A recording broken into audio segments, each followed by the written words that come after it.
तपस्वी public charitable trust युवती संचालित वेंकटेश महाजन वरिष्ठ महाविद्यालय धाराशिव उस्मानाबाद के हिंदी विभाग के द्वारा BA प्रथम वर्ष प्रथम सत्र हिंदी ऐच्छिक के छात्रों के लिए अनिवार्य सेतु पाठ्यक्रम हिंदी भाषा एवं साहित्य सामान्य परिचय पाठ्यांश 4 तासिका क्रमांक 14 नाटक और अन्य गद्य विधाएं। मैं थोड़ा सा पुनर्कथन करूंगा। इससे पूर्व हमने हिंदी साहित्य की कल की तासिका में हिंदी साहित्य की 2 प्रधान विधाएं उपन्यास और कहानी इन पर प्रकाश डाला था और आज हम इस 14वीं तासिका में हिंदी नाटक एकांकी निबंध आलोचना उसके उपरांत आत्मकथा जीवनी रेखाचित्र संस्मरण रिपोर्टास यात्रावृत्त इत्यादि अन्य गद्य विधाओं पर प्रकाश डालेंगे। देखिए, हिंदी नाटकों का आरंभ कब हुआ? आप सब प्रथम वर्ष के हैं, इसलिए आपको कठिन प्रश्न नहीं पूछे जाएंगे। ऐसा प्रश्न पूछा जा सकता है कि हिंदी का पहला नाटक कौन सा है, तो उसमें आपको बताना पड़ेगा कि हिंदी का पहला नाटक गय सुकुमार रास है। हिंदी का पहला नाटक गय सुकुमार रास। रास ग्रंथ आपने जैन साहित्य में पढ़े हैं और ये जैन साहित्य की ही रचना है। गय सुकुमार रास जो 13वीं शताब्दी में हुआ, लेकिन यह पद्यात्मक नाटक है जिसमें कविताएं ज्यादा हैं। और उसके उपरांत जो नाटक आता है विद्यापति, ये आदिकाल के जिन्होंने अवहट्ट भाषा में कीर्तिलता कीर्तिपता का ग्रंथ लिखी, मैथिली भाषा में पदावली लिखी, उन्हीं का गोरक्ष विजय या गोरख विजय ये मैथिली भाषा का नाटक है। यानी गय सुकुमार रास यह हिंदी का प्रथम नाटक है। उसके उपरांत मैथिली जो हिंदी की एक बोली है उसमें गोरक्ष विजय विद्यापति का नाटक उपलब्ध है। इसके उपरांत हम देखते हैं कि हिंदी नाटकों का विकास हुआ है रासलीला से, जिसका उद्भव ब्रज प्रदेश में हुआ था और दशरथ ओझा नाम के आलोचक ने रासलीला नाटकों को या रास नाटकों को या रासो काव्यों से जोड़ करके देखा है, जो ठीक नहीं है, गलत है। इसके उपरांत हम देखते हैं कि नंददास नाम के जो तुलसीदास जी के काल में हुए थे, सूरदास जी के काल में हुए थे, उनका गोवर्धन लीला और श्याम उगाई लीला जैसे ये प्रारंभिक नाटक हैं हिंदी के। लेकिन आपके ध्यान में एक ही रखना है, गय सुकुमार रास और मैथिली का गोरक्ष विजय। इस आधार पर हम देखते हैं कि हिंदी नाटक किस प्रकार आए और इनमें जो महत्वपूर्ण पहले नाटक हुए उनमें 1610 में रामायण महानाटक हुआ, फिर हनुमान विजय यह 1623 में हुआ, समय सार नाटक 1636 में, और सबसे महत्वपूर्ण गुरु गोविंद सिंह जो सिखों के दशमेश गुरु थे, 10वें गुरु थे, उनका चंडी चरित्र नाटक बहुत महत्वपूर्ण रहा। फिर प्रबोध चंद्रोदय यह 1643 1650 नेवाज शकुंतला नाटक, फिर सभासार नाटक, करुणाभरण आदि सारे नाटक 19वीं शताब्दी तक के रचे जा रहे थे, लेकिन उन्हें अभी तक पूर्ण गद्य नहीं कहा जा सकता। ये पहले प्रयास है। ध्यान रहे, कोई भी नई विधा जब हमारे सामने आती है तो उसके प्रारंभिक प्रयासों में वो प्रौढ़ता नहीं होती, जो प्रौढ़ता धीरे धीरे बाद में आती है। लेकिन वास्तव में देखा जाए तो भारतेंदु युग में ही हिंदी नाटकों का प्रचलन हमें दिखाई देता है और इसमें हिंदी आधुनिक हिंदी का पहला नाटक भारतेंदु जी के पिता, ध्यान रहे, भारतेंदु जी के पिता गोपाल चंद्र द्वारा लिखित नहुष नाटक आता है जो 1841 में लिखा गया। भारतेंदु हरिश्चंद्र जी का जन्म 1850 का है, लेकिन उनके पिता गोपाल चंद्र गिरिधर दास जिनका नाम है, उन्होंने पहला नाटक आधुनिक दृष्टि का लिखा, उसे नहुष कहा जाता है।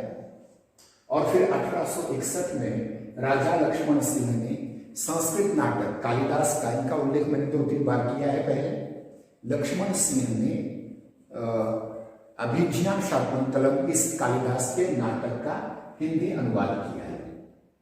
उसी प्रकार से देखा जाए तो भारतेंदु युग में बहुत सारे नाटक लिखे गए।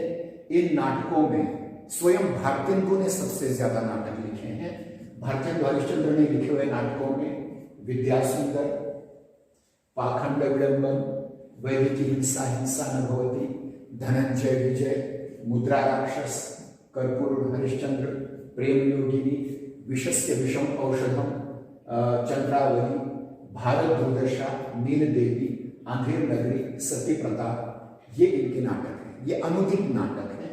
और अपने व्यक्तिगत नाटकों में देखा जाए, मौलिक नाटकों में सत्य हरिश्चंद्र, धनंजय विजय, मुद्रा राक्षस, कर्पूर मंजरी, ये अनुदित है और मौलिक ये नाटक है। बाकी के पाखंड विडंबन, वैदिक हिंसा हिंसा न भवति, विषस्य विषम औषधम, ये उस समय की जो अंग्रेजों के द्वारा और देशी राजाओं के द्वारा सामान्य जनता का शोषण हो रहा था, उस परिस्थिति पर आधारित ये सारे नाटक हैं। और इन सभी नाटकों में सबसे महत्वपूर्ण उद्घोष है वो राष्ट्रभक्ति का। उस समय हमारा राष्ट्रवाद पनप रहा था। जैसा कि हिंदी कविताओं में मैंने कहा कि ये जो युग है वह पुनर्जागरण का युग था, राष्ट्रवाद का युग था। और धीरे धीरे हम ये देख रहे थे कि अंग्रेजी अत्याचारों से हमारी जनता त्रस्त हो चुकी थी और वह एक नए राष्ट्र की स्थापना की देख रही थी। ध्यान इधर दो, नीचे क्या है, ध्यान इधर दो। इसके उपरांत सती प्रताप और नील देवी जैसे इन दो नाटकों में भारतेंदु हरिश्चंद्र ने भारतीय महिलाओं को भी स्वाधीनता की एक भारतीय संस्कृति की महत्ता का शुभ संदेश दिया और स्वाधीनता के लिए प्रेरित किया है। और उनका एक महत्वपूर्ण नाटक है भारत दुर्दशा है।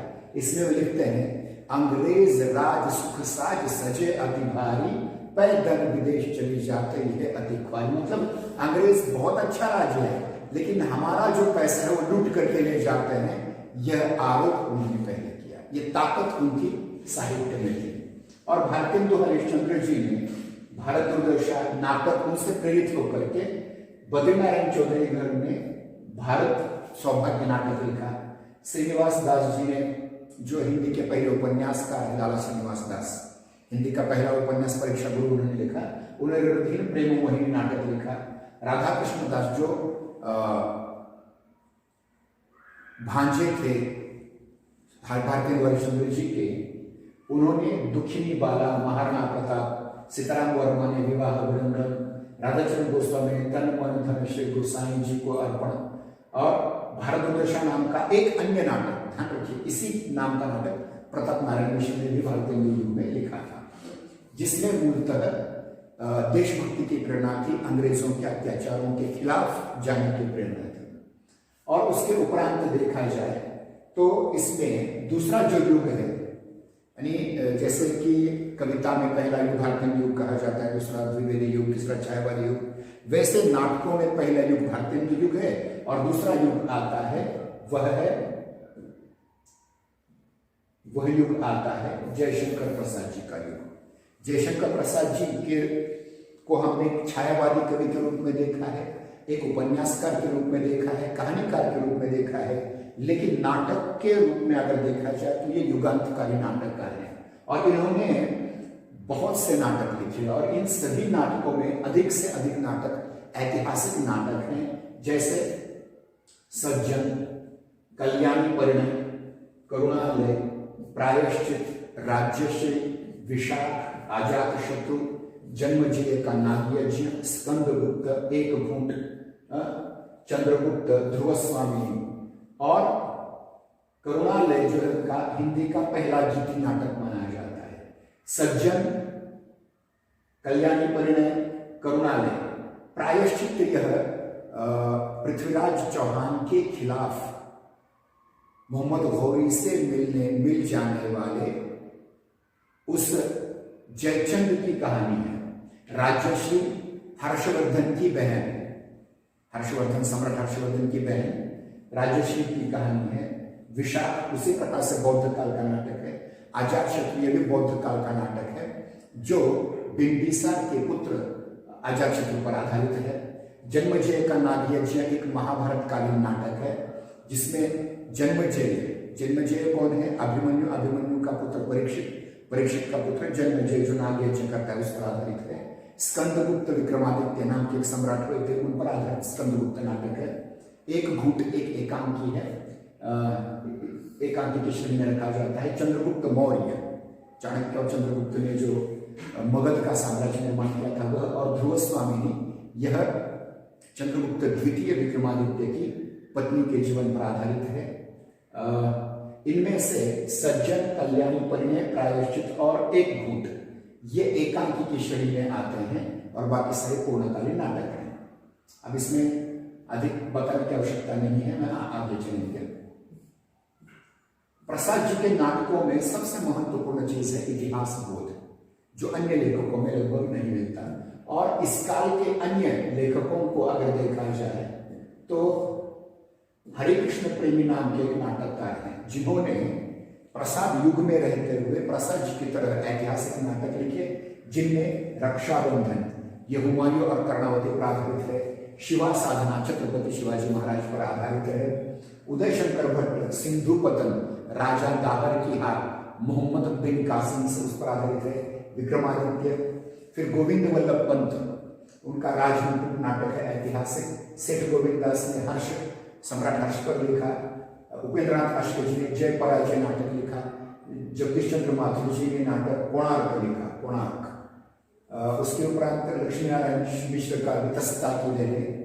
उसके उपरांत पौराणिक नाटकों में गोविंद वल्लभ पंत का वरमाला, सुदर्शन का अंजना, उग्र जी का गंगा का बेटा, गोविंद वल्लभ पंत का अंगूर की बेटी सामाजिक नाटक, प्रसाद जी का कामना, पंत का ज्योत्सना, ये प्रतिकात्मक नाटक आए हैं। और समस्या मूलक नाटकों में उपेंद्रनाथ आश्रय जी का स्वर्ग झलक, छठा बेटा, अलग अलग रास्ते, कैद, उड़ान, आदि मार्ग, ये नाटक आते हैं। और इनमें समस्या मूलक नाटकों में देखा जाए तो लक्ष्मी नारायण मिश्र जी के नाटक बहुत महत्वपूर्ण है, जिनमें सिंदूर की होली, राक्षस का मंदिर, सन्यासी मुक्ति का रहस्य, गुड़िया का घर आदि हैं।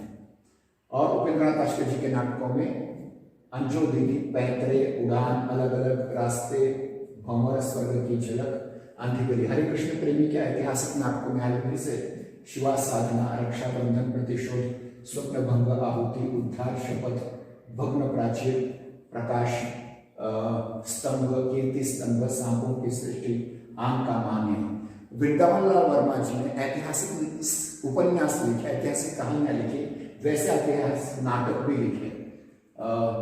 उनकी झांसी की रानी, उनका नाटक, पूर्व की ओर, बिरबल, ललित विक्रम, चंद्रगुप्त विद्यालंकार का अशोक, सम्राट अशोक के जीवन पर आधारित, रेवा, सेठ गोविंद दास का, फिर हर्ष, शशिगुप्त, चंद्रगुप्त के ही जीवन पर शशिगुप्त नाम का नाटक है, कुलिंता, उदय शंकर भट्ट का मुक्ति पथ, दाहर, इसका उल्लेख पहले हो चुका है। शक विजय, सियाराम शरणगुप्त का पुण्य पर्व, वैकुंठनाथ दुग्गल का समुद्रगुप्त जो विक्रमादित्य के पिता थे, और देवराज दिनेश का यशस्वी भोज, भोज राजा पर आधारित, चतुर्सेन शास्त्री का छत्रसाल, छत्रसाल जिन्होंने छत्रपति शिवाजी महाराज से स्वराज्य की प्रेरणा प्राप्त की थी। पौराणिक नाटकों में भी बहुत सारे नाटक आते हैं, जैसे सेठ गोविंद दास जी का नाटक कर्तव्य, फिर मेघनाथ, चतुर्सेन शास्त्री का मेघनाथ, सदगुरुअवस्थी का मछली रानी, किशोरीदास वाजपेयी का सुदामा, चतुर्सेन शास्त्री का राधा कृष्ण, उदय शंकर भट्ट का विद्रोहिणी अम्बा, रामकृष्ण बेनीपुरी का सीता की माँ, पांडे वचन शर्मा का गंगा का बेटा वगैरह वगैरह, ये सारे नाटक, रांगे राघव का स्वर्ग में का यात्री वगैरह। और इन समस्या मूलक नाटकों में विष्णु प्रभाकर जी के समाधि और नाटक भी नाम बहुत महत्वपूर्ण है। जगदीश चंद्र माथुर का नाटक शारदिया, यह भी एक और महत्वपूर्ण नाटक है। पहला राजा, इस नाटक में उन्होंने पृथु जो पहला राजा था इस पृथ्वी का, जिसके नाम से इस पृथ्वी कहलाई, उसकी बात है। फिर उन्होंने दशरथ नंदन नाम का नाटक लिखा, वो रामचरितमानस पर आधारित है। फिर इसके बाद लक्ष्मी नारायण दाल के नाटक आते हैं, बहुत बड़े नाटककार, जिनमें मादा आंधा गुआ मादा के एक्ट्रेस, 3 आंखों वाली मछली, सुंदर रस, सुखा सरोवर रखताई, रात रानी दर्पण आदि आते हैं। इनमें से मादा के एक्ट्रेस बहुत महत्वपूर्ण है। अन्य नाटकों में देखा जाए तो उनका मिस्टर अभिमन्यु नाटक बहुत महत्वपूर्ण है। वृंदावन लाल वर्मा के नाटकों में, सामाजिक नाटकों में राखी की लाज, बांस की फांस वगैरह वगैरह, ये सारे नाटक हैं। इसके उपरांत तीसरा दौर आता है। देखिए, भारतेंदु हरिश्चंद्र जी के पहले नाटक। नंबर 2 पे आते हैं प्रसाद जी और उनके नाटक। और तीसरे आते हैं सबसे महत्वपूर्ण मोहन राकेश। और मोहन राकेश ने जो नाटक लिखे उनमें पहला नाटक है आषाढ़ का एक दिन, जो कालिदास के जीवन पर आधारित है। संस्कृत के बहुत बड़े नाटककार कवि कालिदास के जीवन पर आधारित है। दूसरा नाटक है इनका सौंदर्यानंद पर आधारित, जिसका नाम है लहरों के राजहंस। तीसरा नाटक है आधे अधूरे।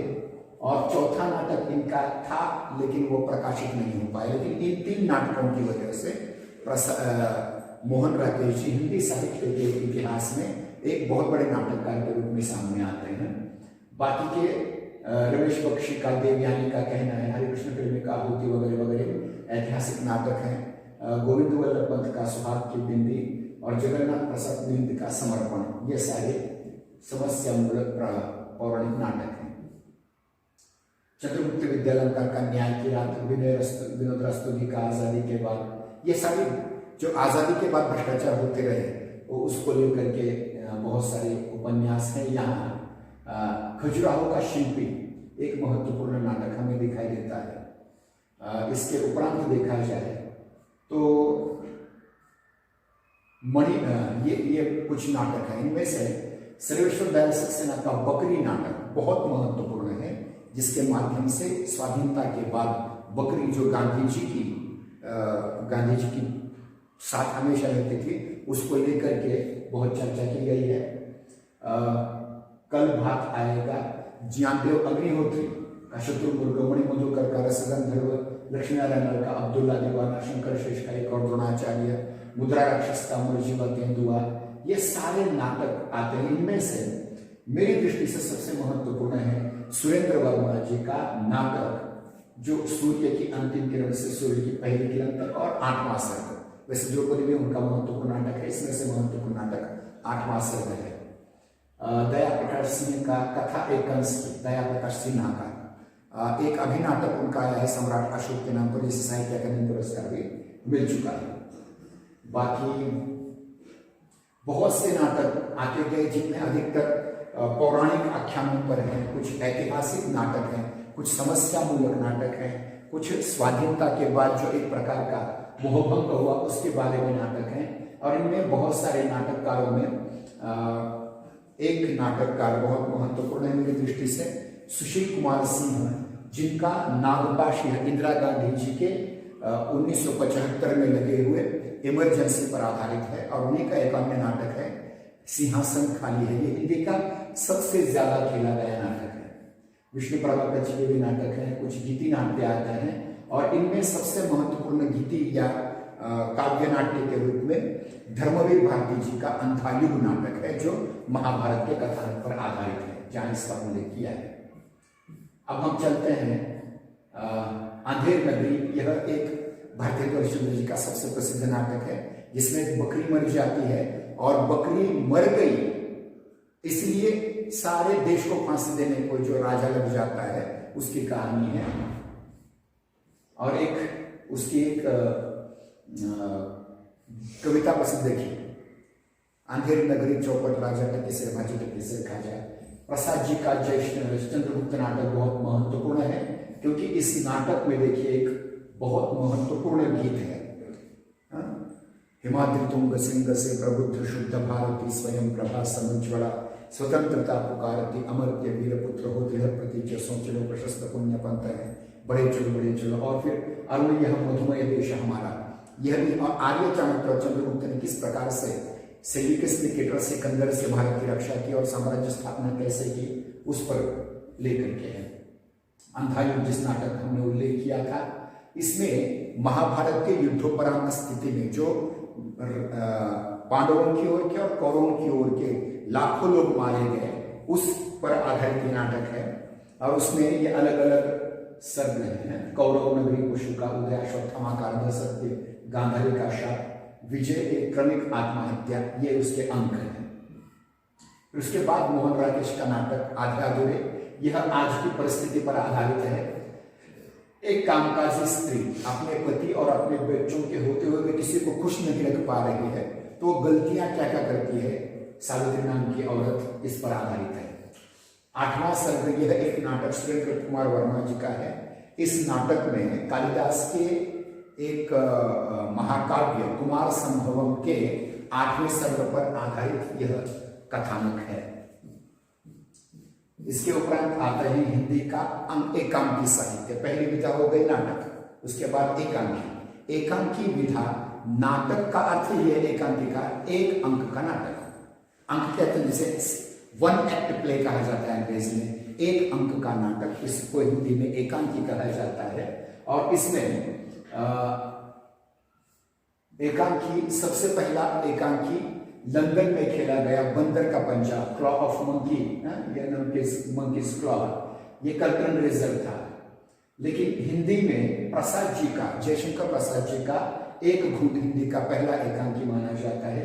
बाद में भुवनेश्वर प्रसाद, फिर राम कुमार वर्मा, बद्रीनारायण भट्ट इत्यादि के महत्वपूर्ण एकांकी आ जाते हैं। उदय शंकर भट्ट है, सेठ गोविंदास हैं, जगदीश चंद्र माथुर हैं, भगवती चरण वर्मा हैं। ये सारे एकांकी बहुत महत्वपूर्ण है। इनमें से राम कुमार वर्मा जी को सबसे बड़ा एकांकीकार माना जाता है, जिन्होंने रेशमी टाई, चारुमित्रा, विभूति, सप्तकिरण, रूप रंग, उसके उपरांत रजत रश्मि, दीपदान, ऋतुराज रिंचिन, इंद्रधनुष्य, उसके उपरांत कौमुदी महोत्सव, पांचजन्य इत्यादि एकांकियां आती हैं। और ये एकांकियों में उपेंद्रनाथ अष्ट जी की तौलिए नाम की एकांकी बहुत महत्वपूर्ण है। सेठ गोविंदास जी के भी मातृ मंदिर, राष्ट्र मंदिर, ये महत्वपूर्ण है। जगदीश चंद्र माथुर का भोर का तारा बहुत ही महत्वपूर्ण एकांकी है। विष्णु प्रभाकर जी के प्रकाश और परिचय, धर्मवीर भारती के नदी प्यासे के, मोहन राकेश के अंडे के छिलके, विनोद रास्तोगी की बहू की विधा वगैरह वगैरह, ये बहुत महत्वपूर्ण है। इसके उपरांत हम तीसरी विधा की ओर जाते हैं, जिसका नाम है निबंध। हिंदी में बहुत सारे आलोचनात्मक और ललित निबंध लिखे गए। इनमें से जो महत्वपूर्ण है निबंधकार, यानी निबंध 5 प्रकार के होते हैं। भाव प्रधान निबंध, विचारात्मक निबंध, वर्णनात्मक निबंध, विवरणात्मक निबंध, आत्मपरक निबंध। और हिंदी निबंधों के इतिहास में जो कुछ महत्वपूर्ण नाम हैं, मैं आपके समक्ष रखूंगा। पहले है भारतेंदु हरिश्चंद्र। जिस प्रकार से कवि के रूप में, नाटककार के रूप में भारतेंदु हरिश्चंद्र प्रसिद्ध है, वैसे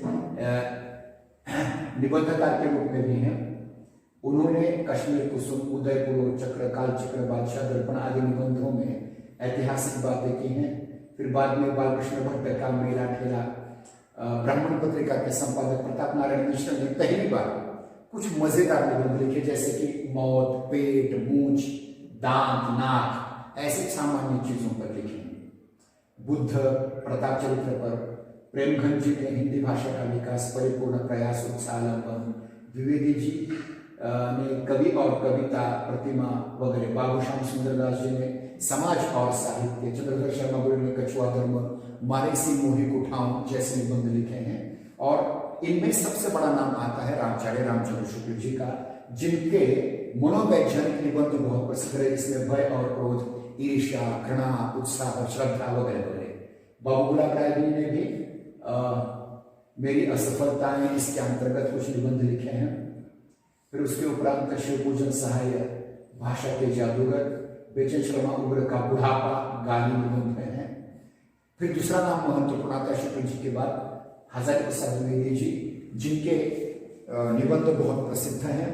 अशोक के फूल, विचार और वितर्क, कल्पलता, विचार प्रवाह, कुटज। उनमें से सबसे महत्वपूर्ण उनका निबंध आता है वह शीश के फूल, कुटज एक है। और ऐसे बहुत से। फिर शांति प्रिय द्विवेदी जाते हैं, दिनकर जी आते हैं, नगेंद्र जी आते हैं, नंदुलाल वाजपेयी जी, वासुदेव शरण अग्रवाल, सत्येंद्र, रामविलास शर्मा, रामवृक्ष बेनीपुरी, देवेंद्र सत्यार्थी, यशपाल, प्रभाकर माचवे, देवेंद्र सत्यार्थी, जयनाथ नली। अब शुक्ल जी के जो उपन्यास हैं उनको शुद्ध विचारात्मक निबंध कहा जाता है, जिनका संग्रह चिंतामणि भाग 1 और चिंतामणि भाग 2 में आ जाता है।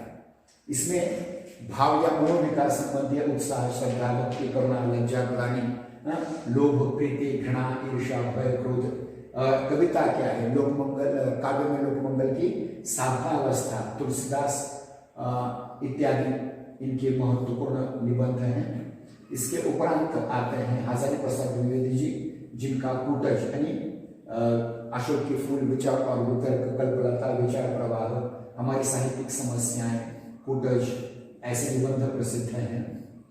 इनके उपरांत आते हैं कुबेरनाथ राय, दलित निबंधकारों में। उन्होंने भी जो निबंध लिखे उसमें प्रिया नीलकंठी, रस आखेटक, उसके उपरांत निषाद बांसुरी, गंधमादन, विषाद योग, महाकवि की तर्जनी, पर्ण मुकुट, और इनका सबसे महत्वपूर्ण निबंध है मैंने सील पहुंचाई, और दूसरा है मेरे राम का मुकुट भीग रहा है। ये बहुत महत्वपूर्ण निबंध है। फिर विद्यानिवास मिश्र आ जाते हैं और इनके निबंधों में तुम चंदन हम पानी, ये आंगन का पंछी वगैरह वगैरह निबंध आते हैं। और व्यंग्यात्मक निबंधों में हरिशंकर परसाई जी का नाम आता है, जिन्होंने हंसते हैं, रोते हैं, तब की बात और थी, जैसे उसके दिन फिरे, सदाचार का ताबीज, पगडंडियों का जमाना, वैष्णवन की फिसलन वगैरह वगैरह प्रसिद्ध है। इसके बाद आती है आलोचना, और आलोचना में भी वही व्यक्ति हैं जिन्होंने निबंध लिखे हैं। उनमें संस्कृत आलोचना, हिंदी आलोचना के बाद वही व्यक्ति आते हैं जिन लोगों ने यहाँ लिखा है। देखिए शुक्ल, आचार्य शुक्ल जी ने भी बहुत सारे आलोचनाएं लिखी हैं। उनके उपरांत राम कुमार वर्मा, केसी नारायण वगैरह वगैरह आ जाते हैं, नंदुलाल वाजपेयी, सत्येंद्र, हजारी प्रसाद द्विवेदी जी, माता प्रसाद गुप्त, नई समीक्षा में ये सारे नाम आ जाते हैं, नगेंद्र जी, शुक्ल जी, इनका सबसे बड़ा नाम, ध्यान दीजिए इधर, ध्यान दीजिए, शुक्ल जी में ये महत्वपूर्ण ग्रंथ आ जाते हैं जिन्होंने आलोचना के क्षेत्र में बहुत बड़ा काम किया है। पाश्चात्य आलोचना को भी उन्होंने बहुत नाम दिया है। आचार्य नंदुलाल वाजपेयी जी हैं, आचार्य हजारी प्रसाद द्विवेदी जी हैं, जिन्होंने कालिदास की बहुत आलोचना की, खास करके कालिदास की लालित्य योजना, ये पढ़ना है आपको। फिर उसके उपरांत नामवर सिंह जी एक आलोचक आते हैं। तो ये रहे आलोचना, 3, ध्यान रखिए, नाटक, एकांकी, निबंध और आलोचना, ये हमने गद्य विधाएं देखी। अब इसके बाद की छोटी छोटी गद्य विधाएं हैं, उन पर विचार करके छोड़ेंगे आज। रेखा चित्र, संस्मरण, संस्मरणों में देखिए लेखक अपने समय के इतिहास को लिखने की कोशिश करता है, और रेखा चित्र खास करके जो गद्य लेखक हैं इसमें, इनमें द्विवेदी युग में गद्य लेखक ने प्रयास किया है, फिर छायावादी युग में भी, और इसमें इलाचंद्र जोशी जी, वृंदावन लाल वर्मा, बाबूराव विष्णुराव पराड़कर, प्रेमचंद स्मृत्यांक, आचार्य रामदेव, रूपनारायण पांडे, बनारस दास चतुर्वेदी, श्रीराम शर्मा, खास करके यहाँ नाम आता है सबसे महत्वपूर्ण महादेव वर्मा जी का। महादेव वर्मा जी ने संस्मरणात्मक जो निबंध लिखे, संस्मरणात्मक रेखा चित्र लिखे, उसमें रामा, बिंदा, सदिया, बिट्टो, घिसा, आदित्य चलचित्र में स्मृति की रेखाएं, पथ के साथी, स्मारिका, मेरा परिवार, और मेरा परिवार में उन्होंने गौरा नाम की गाय, दुर्मुख नाम के खरगोश, गिल्लू नाम की गिलहरी, और नीलकंठ नाम के मोर के रेखा चित्र लिखे हुए हैं। रामवृक्ष बेनीपुरी जी भी अत्यंत महत्वपूर्ण रेखा चित्रकार हैं। फिर राधिका रमणिका प्रसाद सिंह से लेकर के शिवपूजन सहाय, उपेंद्रनाथ अष्ट, ये सारी बातें यहाँ आ जाती हैं। फिर अगली विधा है रेखा चित्र संस्मरण के बाद आत्मकथा, और आत्मकथा में हिंदी में पहली आत्मकथा आती है महर्षि दयानंद सरस्वती जी की मेरा जीवन चरित्र नाम से। उसके उपरांत आती है आत्मकथा स्वामी श्रद्धानंद जी की, जिनके आत्मकथा का नाम है कल्याण मार्ग का पथिक। और इनमें सबसे महत्वपूर्ण नाम आता है हरिवंश राय बच्चन जी का, जिनकी आत्मकथा 4 खंडों में है। क्या भूमि का याद करो, नीड़ का निर्माण, फिर बसरे से दूर और दशद्वार से सोपान तक। इसके उपरांत जीवनी नाम की विधा है। इसमें प्रेमचंद के जीवन पर उन्हीं के बेटे ने कलम का सिपाही नाम की लिखी है। रामविलास शर्मा ने निराला की साहित्य साधना, शांति जोशी जी ने पंत की जीवनी, सुमित्रानंद पंत की, और सबसे महत्वपूर्ण यहाँ आती है विष्णु प्रभाकर जी द्वारा लिखित प्रसिद्ध बंगाली उपन्यासकार शरदचंद्र चट्टोपाध्याय जी के जीवन पर आधारित आवारा मसीहा। फिर रिपोर्टाज नाम की विधा है, जिसमें रिपोर्ट की जाती है, जिस प्रकार पेपर में रिपोर्ट दी जाती है उसको लेकर के आती है। और इसमें आनंद भगत कौशल्याई देश की मिट्टी बोलती है, शिवराम सिंह का लक्ष्मीपुरा, इस प्रकार की रिपोर्टाज आते हैं। और इन रिपोर्टाजों में विष्णु प्रभाकर जी का जहां आकाश नहीं दिखाई देता, फिर उसके उपरांत यात्रा वर्णन है। इस यात्रा वर्णनों में गणेश नारायण सोमानी, ये पहली यात्रा वर्णन है। सत्यदेव परिवार जी का है, उसके उपरांत कन्हैयालाल मिश्र है, शिवप्रसाद गुप्ता की पृथ्वी प्रदक्षिणा है। फिर उसके उपरांत राहुल सांकृत्यायन जी का नाम बहुत महत्वपूर्ण है, जिनमें तिब्बत में किसका बौद्ध धर्म का अध्ययन करने के लिए गए थे। और महापंडित राहुल सांकृत्यायन ने यहाँ मेरी यूरोप यात्रा, मेरी तिब्बत यात्रा बहुत महत्वपूर्ण लिखे हुए हैं। और इनमें सबसे महत्वपूर्ण निर्मल वर्मा की चिड़ों पे चांदनी, ये यात्रा मित्र आते हैं। तो इस प्रकार से आज हमने पूरी तरह से जो गद्य विधाएं हमारी रही थी, जिनमें नाटक, उसके उपरांत एकांकी, निबंध, आलोचना, रेखाचित्र, संस्मरण, उसके उपरांत जीवनी, आत्मकथा, जीवनी, यात्रावृत्त, रिपोर्टाज, ये विधाएं देखी हैं। तो आज की तासिका में ये 14वीं तासिका यहाँ समाप्त हो जाती है। कल की तासिका में हम आलोचनात्मक कुछ चीजें, जैसे रस सिद्धांत, उसके उपरांत अलंकार सिद्धांत, उसके उपरांत औचित्य सिद्धांत, ध्वनि सिद्धांत, वक्रोक्ति सिद्धांत, साहित्य क्या होता है, इस पर साहित्य के तत्व क्या होते हैं, साहित्य के हेतु क्या होते हैं, साहित्य के प्रयोजन क्या होते हैं, और उसके उपरांत शब्द शक्तियाँ क्या होती हैं, रस कितने होते हैं, अलंकार कितने होते हैं, सरसरी तौर पर ये देखेंगे। इस सब की शूटिंग हो रही है, इसकी वीडियो भी आपको मिल जाएगी। आपको कुछ प्रश्न पूछना हो तो आप पूछ सकते हैं। आज की तासिका पर आधारित कुछ प्रश्न पूछना है प्रिया जी? सब ऊपर से गया, वीडियो देखने के बाद पता चल जाएगा। तो ठीक है, आज की तासिका को हम यहीं विराम देते हैं। कल की तासिका में बराबर 8:30 बजे आने का प्रयास कीजिए, क्योंकि कल फिर से मुझे परीक्षा के लिए जाना है। कल कौन सा वार है? रविवार है ना, तो सोमवार के दिन आइएगा, कल छुट्टी रहेगी। ठीक है, धन्यवाद।